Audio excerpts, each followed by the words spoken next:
मैथिली दुल्हन इसके मनमोहक गीत जरूर सुने। यदि अच्छा लगा तो चैनल सब्सक्राइब जरूर करें। Lakshya recording studio Bhalodiya Begusarai.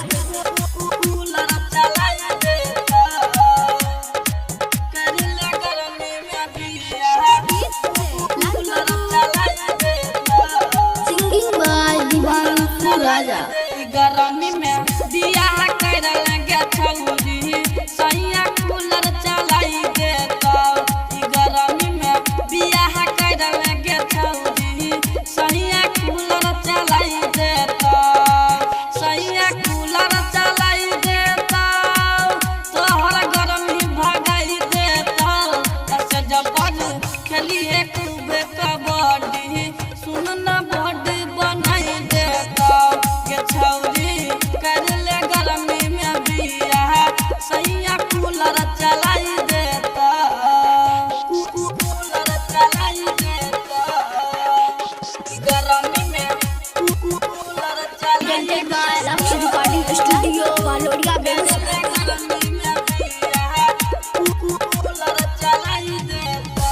कैसे जब मिलता खूबे महजा सैया देता दर्द तोरा ताजा के छौरी देता दर्द ताजा गोरी गे कैसे जब मिलता खूबे महजा सैया देता दर्द तोरा ताजा के छौरी देता दर्द ताजा गोरी गे तलब के कोचिंग तोरा करैतहु पूरा दुनिया भुलाई देता। के छौरी कर ले गर्मी में बियाह सैया कूलर चलाई देता।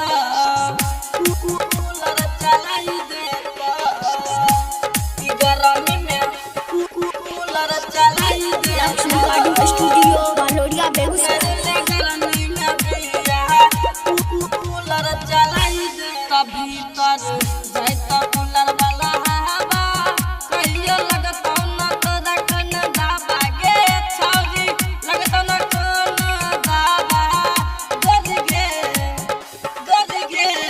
भीतर जाता कूलर वाला हवा कहियो लगता न तोरा कन दाबा गे छौरी लगता न कन दाबा। सुन ले दीवानसु खूबे मजा उठैतहु साथ में तोरा दिलाई देता। के छौरी कर ले गर्मी में बियाह सैया कूलर चलाई देता। लक्ष्य रिकॉर्डिंग स्टूडियो भालोड़िया बेगूसराय।